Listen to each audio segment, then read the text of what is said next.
Hello and welcome to Talk a Good Games match preview of West Ham United taking on Bournemouth in the Carabao Cup. West Ham got their first win under Lopetegui at the weekend against Crystal Palace. However, 2 1-1 draws for Bournemouth in the start to the season.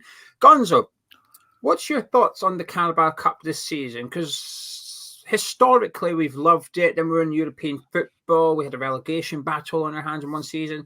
So we were quite dismissive of it perhaps over the last couple of years, because we had other priorities. But now, we've got no European football, so is it love again for the Carabao Cup? love again for the Carabao Cup. Yeah, absolutely. Listen, I don't think it's not arrogant, particularly if you're a club of West Ham size, that you when you find yourself in European football, particularly 3 seasons in a row, which is, not normal for us, let's be honest. You do have to prioritise. And I think the squad, which was, we finished the Premier League last season with the smallest squad in the Premier League. So, yes, I guess we can sit here and say, yes, we're going to win it all and take everything seriously. You can't. You're going to have to prioritise. And the fact of the matter is that the Europa League is a more prestigious trophy than the Carabao Cup. Look, we're not in the Europa League or the Conference League or anything else now. So I would very, very much love to take this seriously and to win it. I'd love to win the Carabao Cup. And why shouldn't we? Why shouldn't we dream that we can do that? What we do is we have an uncertainty now because we don't know exactly how Julen Lopetegui, how seriously he's going to take this competition. And, say what you want about David Moyes, but he took the cup competitions seriously. I can think of 1, maybe 2 instances where, he possibly thought, you know what, I'm going to sort of have to throw this. By and large, he did try. And I would hope that Lopetegui will do the same, because this is really, really important, I think, for West Ham fans. And, it's another route into Europe, and it's another trophy and instant folklore status for the new head coach if he were to win it. Yeah, I completely agree. This should be priority for West Ham United, and I think it should be priority for Bournemouth as well. I think when you are perhaps expecting to not be in a relegation battle and an outside chance of being in and around European spaces, but you can reevaluate later on in the season once you're there. If you 25 games gone, you're 7th or 6th, hang on a minute, we've got a chance now. But after 2 games in the Premier League, there's absolutely no way in hell you can decide you're going to be in a European spot or not come then. I think this is our, I say, most important game. It's the 3rd game of the season. For sure. But I think these cup competitions will be our most important games this season in regards to bringing excitement, a bit of hope. And I want to win this tournament. And we will need a little bit of luck. And I don't think we got it in the draw.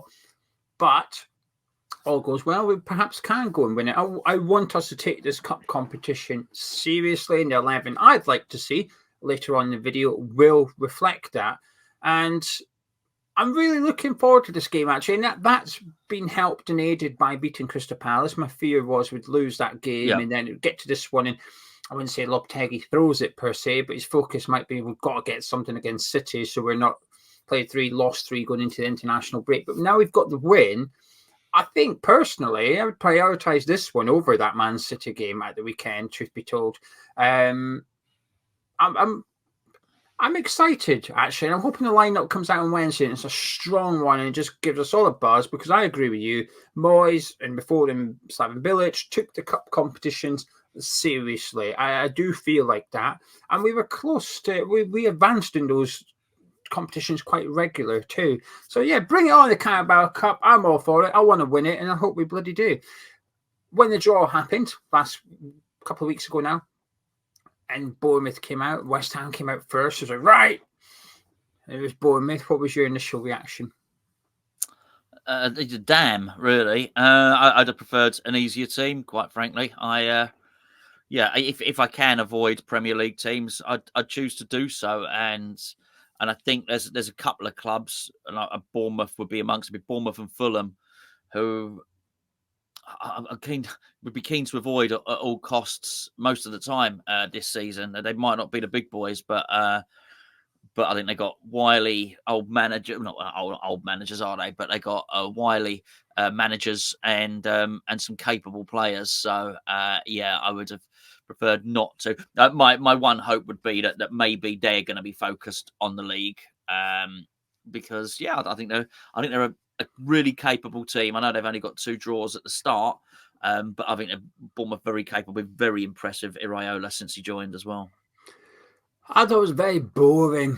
It was just met with disappointment from me when Bournemouth come out. Oh, there was a few teams still remaining in the draw that we have minded. I didn't want a Premier League club. And if we were going to get one, it's like, well, can we have someone like Southampton who perhaps may not take this one seriously because of the priority to remain in the Premier League? Can we have a Premier League club that would see the Carabao Cup as a hindrance? Bournemouth were not in that. In fact, this is possibly one of the worst teams we could have got in that draw, all things considered. So when it came out, it was just disappointment for me. But as we've got nearer the game, I've got a little bit excited for it. However, I do think it's still a difficult draw for us, actually. I still stand by my initial reaction, which is possibly one of the most difficult teams we could have got drawn against, considering the north and south split of the cup competition. The sides that are in European tournaments aren't in this one. So this is the first time in 4 years West Ham have been in the Carabao Cup. At this stage, we usually enter the next one. So it's a little bit unusual for us to be involved in the south-north draw. But yeah, my reaction was not a good one. Not very adventurous. However, when you're online, you do not want to be adventurous. And the best way to do that is by getting yourself a VPN to protect yourself. And myself and Gonzo can recommend the Surfshark VPN. Both of us have been using it for multiple years combined. And because of that, that's why we're working with them, because we think it's a really good VPN for keeping your personal details private whilst you are online. And it doesn't just work at home when you're connected to your own personal broadband. It works when you're out and about as well. If you're connected to public Wi-Fi, such as trains or your hot desking, which is becoming more and more popular, then Surfshark VPN provides you that level of protection while you're connected to that Wi-Fi as well. Now, my personal favorite thing regarding it, I've got two. One of them is you can change your geolocation. So if I was to go abroad and I wanted to access the Sky Sports YouTube channels, I could take in all the highlights. I can just change my location back to the UK. And ta-da, there we go. I can access what I would usually access back in the UK. Plus, you only need one account for multiple devices. So you sign up once, you pay once, but with that one account, you can protect all your devices. So I've got it on my computer, I've got it on my phone, and I've also got my tablet as well. One Surfshark account protects all 3 devices for me. So that's 2 of my favorite things. Now we've got an offer for you with Surfshark, 4 months free. Use the code HammersChat or the link in the description below. If you click the link, it automatically applies that code to you, so you don't need to put the code in. The offer's already there. Plus, they've got a 30-day money-back guarantee. So if you don't like it after 4 weeks, you go on, you push a couple of buttons, and you get a full refund, no questions asked. So there you go. Ladies and gentlemen, stay protected whilst you are online. Gonzo, what do you make of Bournemouth in general? 2 games in, 2 1-1 draws. Yeah, I wouldn't be concerned if I was a Bournemouth fan. Far from it. I think they got in to the Premier League realistically before the drawbridge closed. I think it's very difficult for promoted teams now. I think they've got some excellent players. I don't know. I haven't checked recently if they still have a proposal to expand the stadium or not. But even if they didn't, it's a great little ground, great place. And I don't mean that to be demeaning or damning with faint praise. I think there's an awful lot right at that club. I really do. I think they've got a good manager. I think they've got some good players. I like their style of football. I think it's pacey and direct at times. And I think if I were a Bournemouth fan, I'd be looking forward to the season. They're going to have some good results. They're going to bloody some noses this season as well. No doubt about that at all. And I think that's a great thing for them. You know, it's a great thing for them because I don't think they'll be looking over their shoulder at all. I don't think they'll be anywhere near relegation, actually. So I think they're in for a decent season. Yeah, 2 1-1 draws, but they got massively mugged off at the weekend against Newcastle. That to me was not a disallowed goal. I can't believe that VAR. Well, actually, I can. That's the worst thing about it. I can't believe VAR intervened, but even that's going to be one of the harshest calls of the season. If I was a Bournemouth fan, I'd be fuming right now. I think we should be on 4 points, and I make them right. Didn't see their game against Nottingham Forest, so I can't really comment on how they played. But against Newcastle, I thought they were the better team up until they took the lead, and then they started to retreat a bit, and Newcastle started getting more and more advanced. I thought Newcastle subs were really good as well and ended up making a difference. But Bournemouth were harsh not to have won. But I agree with what you've said. I think they can enjoy this season. they're not going to have to worry about a relegation battle. They play some good football. They've got some really good players at that club as well. Obviously, losing Solanke was a bit of a blow, but I'm intrigued to see how Evan Nielsen, is that how you pronounce his name, how he gets on. Looked quite good against Newcastle, but I don't know enough about him. But I'm looking forward to discovering him as well. But I think they've got one or two players there that are, they're going to be good. It's just a case of now, can you keep hold of your manager? You've lost your striker. You should still have a good season. But next summer, you've already lost your director of football. You're possibly going to lose your manager. What does the future hold for Bournemouth? But until then, I think they'll be fine. And this is a difficult draw for us. Any players you admire from Bournemouth? Yeah, plenty actually. He was unlucky not to score actually. Evan Nelson, Semenya, fantastic, really, really good player. And I know Alex Scott didn't start, but I think he's a very good player. I think he looked good when he came on. You're absolutely right. Harvey Barnes played well when he came on in that game, but I thought Alex Scott looked dangerous as well. He's not quite established himself yet, but I'm still a part of the Kirkes fan club. I think he's a good player, and they got lots going. They got lots going for him. I've heard the owner. I was going to call him a new owner. I guess he's been there a little while. Heard him speak last season. I think it was impressive, and I think if he's probably ably equipped to reappoint somebody. He's not somebody that's come over to this country with a load of arrogance, knowing how it should be done. He does his due diligence, and he appears to be somebody that asks advice and courts opinion from people who probably know more about the game than he does. So I think they're going to do really well. But yeah, listen, they got some really, really good players. Yeah, I'm glad you picked out Semenyo. I think he's sort of their danger man if he starts, if he plays, that is. But he's the one I think is going to have a really good season, and it's not the last time I'm going to mention him on this channel this week. If you've been tuning into our FPL series, Friday the next video goes up, I'm going to be discussing Semenyo in there. But Ryan Christie, obviously, because I'm biased, and I make no apologies for being biased when it comes to Scottish players doing well. But I do like how he's been moulded into a central midfielder. He was an attacking midfielder, but I think he's doing really well in that deeper role next to Lewis Cook. And I always have a bit of a love affair with Lewis Cook just because of the troubles he's been through. I think he was just an outstanding footballer and then had a horrific injury. So I always like seeing players make their comeback. And he may not reach the potential he once upon had, but to see him come back from that and please. And I agree with you. I think Kirkes has looked bright. Obviously, it's a player that we were linked to. Didn't get. And I like what I've seen from him in a Bournemouth shirt thus far. Lots of talent there, but there's lots of talent at West Ham. Gonzo, time to discuss the team we would like to see. In terms of team news, everybody's available. There's no injuries. Edson Alvarez was, but he's back now. Obviously, Kurt Zuma's sort of, we say 1 foot out the door. He's probably injured it trying to put 1 foot out the door, but he's possibly unavailable for selection for this game. Yeah. There might be one or two others that leave prior or get left out the team. But for now, it's take your pick, to be honest with you. But before we do it, Gonzo, I just want to ask people to please do drop a like on the video by clicking thumbs up and subscribing if they're new to Hammers Chat. Both things are free. It takes 2 seconds. And Gonzo, who would you like to see in goal and in defence for Wednesday night?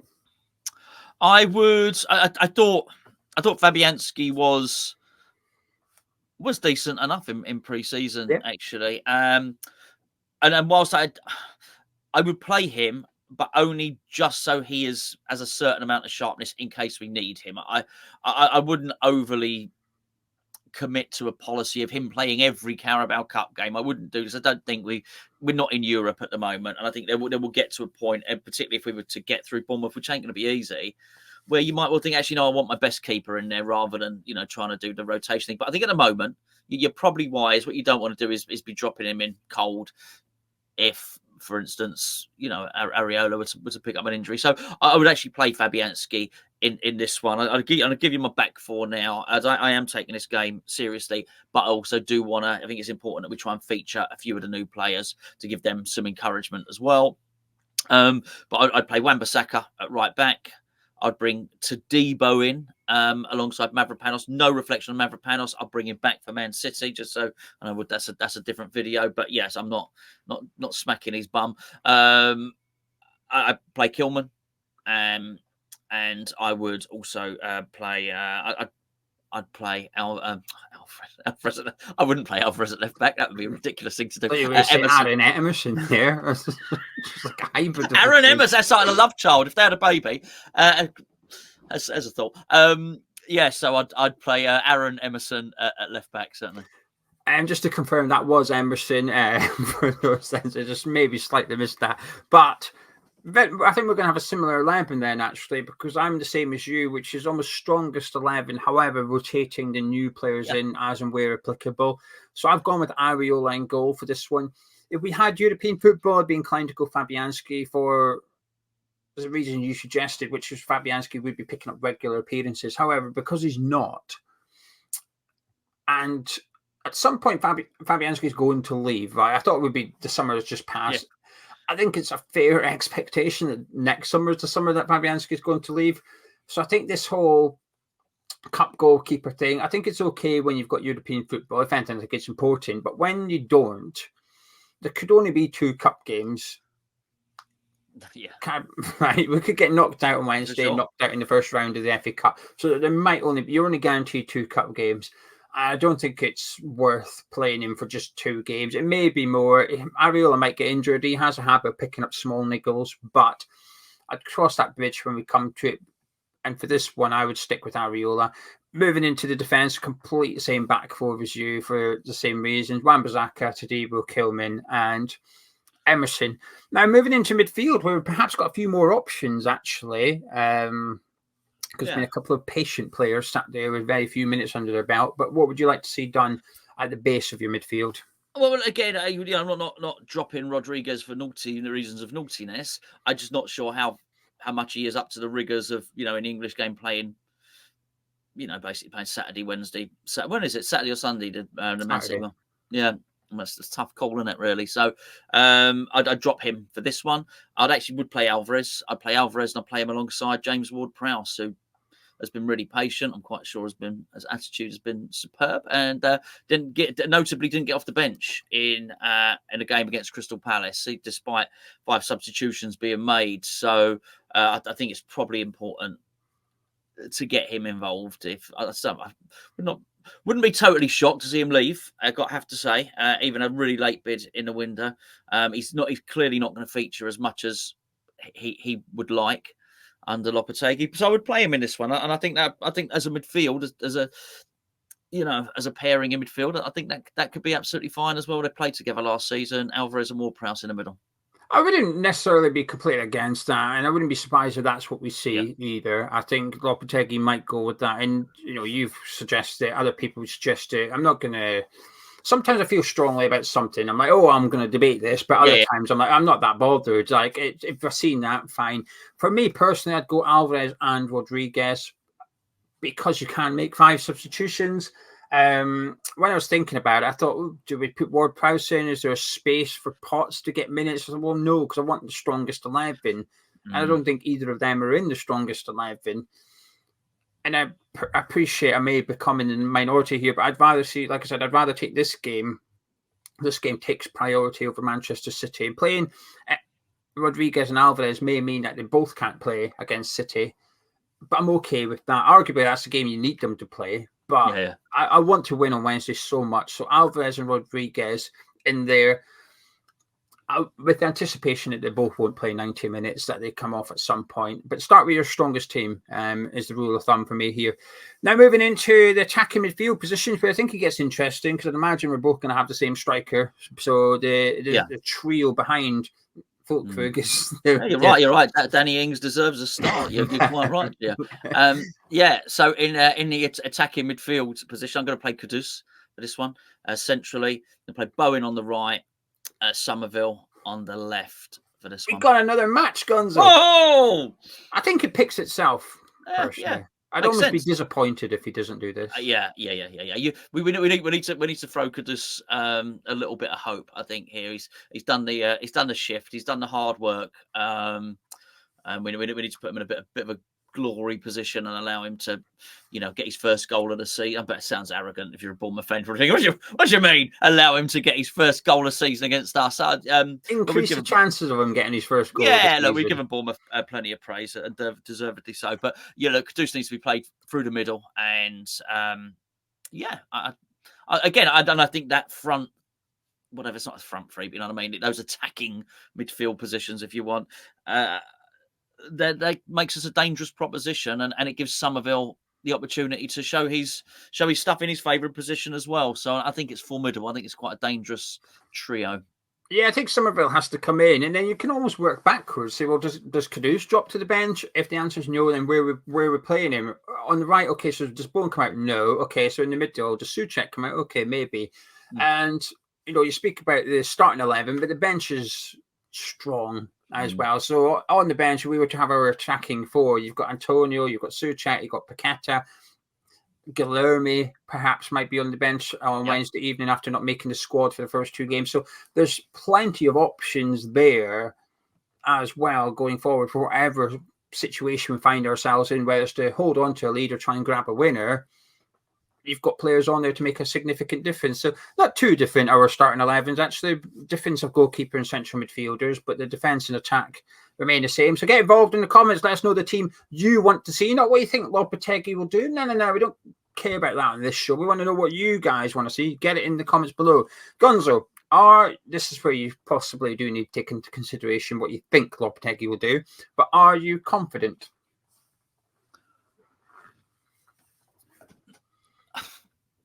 No, I wouldn't say confident. I said I really do rate Bournemouth. Yeah, I really do. But again, I'm hopeful. I'm not saying it just because I said that before Crystal Palace. I don't know. I don't have a lot of evidence at the moment. I'm still learning about Lopetegui. I really am, and I keep being surprised. We're more long ball than I thought we would be. I didn't expect Thomas Souček to be a focal point of the team and possibly our most impactful player. So I'm not complaining about any of those things. Let me make that point, by the way. We go on and explain that in more detail. We just done our player ratings video to explain it in more detail. I don't mind. Truth is, I don't mind a long ball. Don't mind trying to attack people's weaknesses. And if we've got big players, I don't mind utilising Thomas Souček.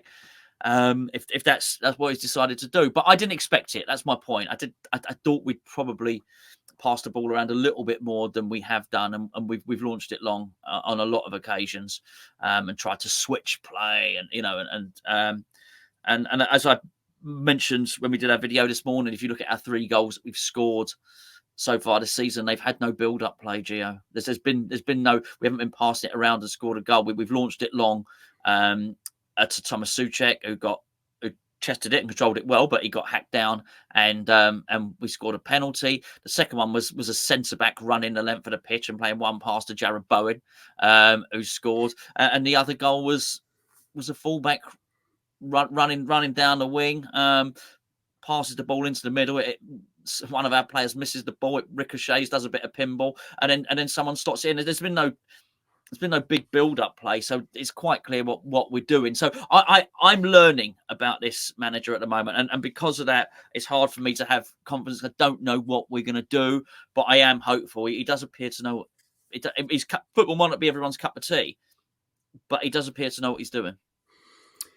I think what gives me confidence is he has spoken about the desire to win a trophy, but so has Jared Bowen. Before the ball was even kicked this season, Jared Bowen has said our ambition this season is to go and win something. Fantastic. That's what I want to hear. Now I want to see it. Now I want to see that ambition translated on the pitch, which is a strong starting 11, the correct attitude from the players. And I think maybe this is where you have a bit of a benefit of having a new head coach, where maybe motivation is perhaps higher than it would be under a manager who's been there for a couple of years, where you're getting a little bit comfortable, foot off the gas. It's just a cup. The manager's not too arsed about this. Even if Lopetegui wasn't that bothered by the cup and he was to play a rotated team, including the likes of James Ward-Prowse, I think you would see maybe a higher amount of effort than usual to try and impress the new gaffers who can get into the starting 11 in future games as well. So whatever way you want to look at it, it brings me optimism ahead of this one. I had a look at what Bournemouth did last season in the Carabao Cup specifically, where they beat Stoke City, they beat Swansea City, and there was a bit of rotation in those two games. But then in the fourth round, the round before the quarterfinals, they played Liverpool, and he basically fielded his strongest 11. Now, they got beat 2-1 by Liverpool in that game. However, it had Solanke up front. It had his strongest team. Even the rotated sides there were still first team players in that starting 11s as well. So I think this is a competition that they're going to take serious. We're going to take serious. Now, whilst the draw was made, and to me as a West Ham fan, it was boring. We're going to play them twice this season. It maybe has a making for quite a good game between two Premier League clubs, because sometimes these draws can be two clubs and managers that actually don't want the cup. It's like, oh no, thank you. You know, if you were to get Everton play Leicester, they'd be a bit, and both of us are going to rotate heavily, and you're going to see that translated on the pitch. Whereas this one, I think you might see two strong 11s actually, and two managers that want to get into the next round of the cup competition. That could lead to a good game. So I'm actually quite optimistic. Saturday, the win against Crystal Palace has given me a massive boost of optimism, which I needed. I needed it because, like you said, we've only got two. I only had one game to go on prior to the Crystal Palace one, and I wasn't that impressed by it. But I was impressed by Crystal Palace. So I've been looking forward to this game as soon as that final whistle went on Saturday afternoon, actually. Watching Bournemouth yesterday for the first hour, I thought, oh no, this Bournemouth team. But then Newcastle turned up. Hang on a minute, we can do a little bit of this as well. They were putting crosses in and winning it. I thought, this is what we do. I'm feeling fruity, Gonzo. Oh, quite right too. That'd be better than that on a Monday morning. Can I get your final words, please? And your all-important score prediction. All-important score prediction. I'm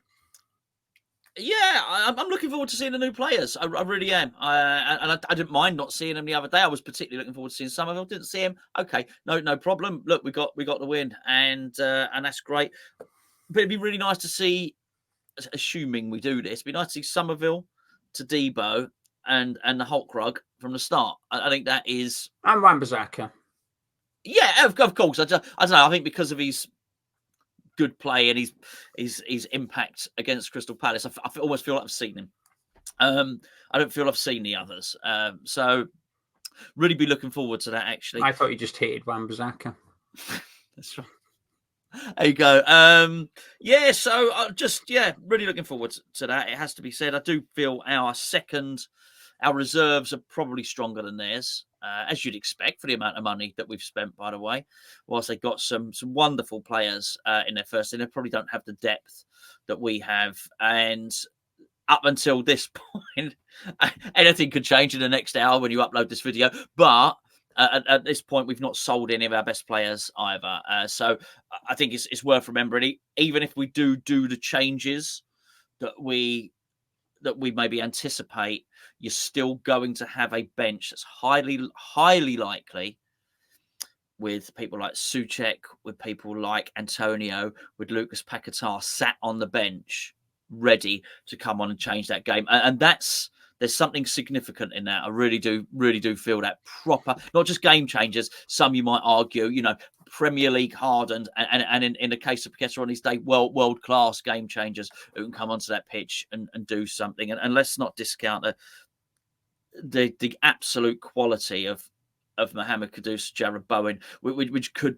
prove to be, particularly if they both start, the determining factors in this game. We're going to have to watch out, particularly if Semenya plays, because I think it was Tavernier scored their opening goal, but the move was done on another two occasions, and it only just went wide. So that drive in and that slide in at the far post, that they nearly scored thrisely with that move. So I would hope that they paid attention to that, because he does look a menace down that side and the way he's carrying the ball and putting it over. I fancy us to win 2-1.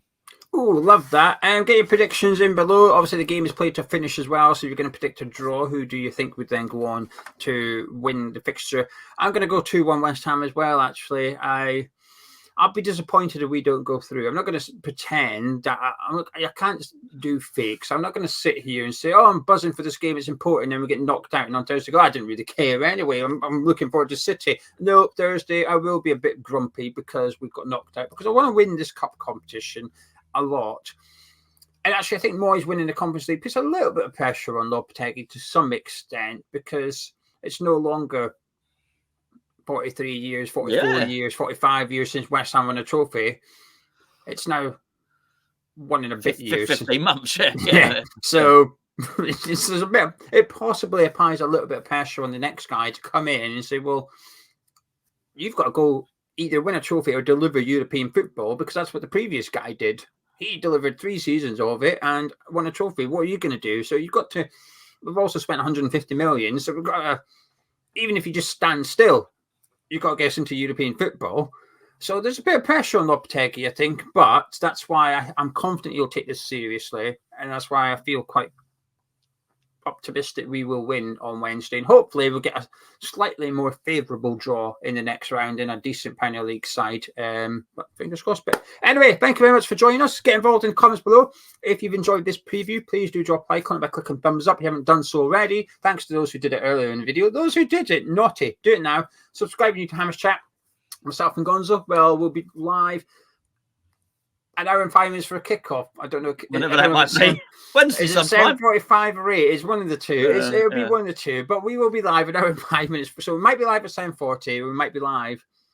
Sorry, at 6:40. But we might be live at not in the morning. No, definitely night time Wednesday. Definitely night time. We'll see you then.